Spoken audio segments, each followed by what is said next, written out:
أعوذ بالله من الشيطان الرجيم. بسم الله الرحمن الرحيم.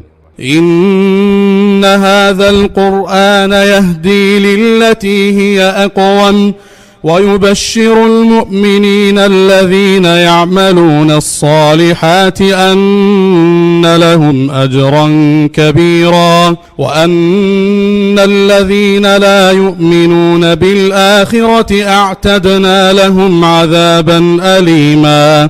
ويدعو الإنسان بالشر دعاءه بالخير وكان الإنسان عجولا. وجعلنا الليل والنهار آيتين فمحونا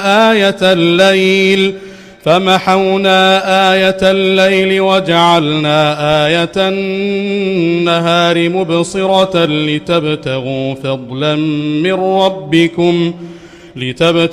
فضلا من ربكم ولتعلموا عدد السنين والحساب وكل شيء فصلناه تفصيلا. وكل إنسان ألزمناه طائره في عنقه ونخرج له يوم القيامة كتابا يلقاه منشورا. اقرأ كتابك كفى بنفسك اليوم عليك حسيبا.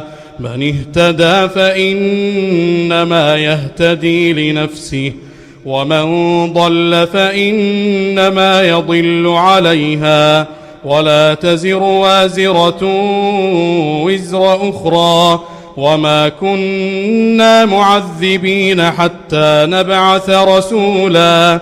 وإذا أردنا أن نهلك قرية أمرنا مترفيها ففسقوا فيها فحق عليها القول فدمرناها تدميرا.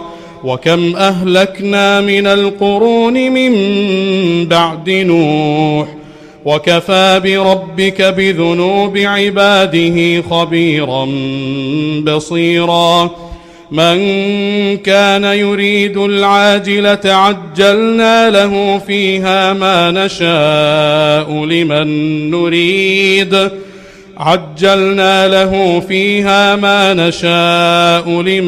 نريد ثم جعلنا له جهنم يصلاها مذموما مدحورا. ومن أراد الآخرة وسعى لها سعيها وهو مؤمن فأولئك كان سعيهم مشكورا. كلا نمد هؤلاء وهؤلاء من عطاء ربك وما كان عطاء ربك محظورا. انظر كيف فضلنا بعضهم على بعض وللآخرة أكبر درجات وأكبر تفضيلا. لا تجعل مع الله إلها آخر فتقعد مذموما مخذولا. وقضى ربك ألا تعبدوا إلا إياه وبالوالدين إحسانا. إما يبلغن عندك الكبر أحدهما أو كلاهما فلا تقل لهما أف ولا تنهرهما وقل لهما قولا كريما. واخفض لهما جناح الذل من الرحمة وقل رب ارحمهما كما ربياني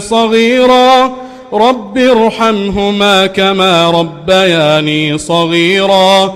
ربكم أعلم بما في نفوسكم إن تكونوا صالحين فإنه كان للأوابين غفورا.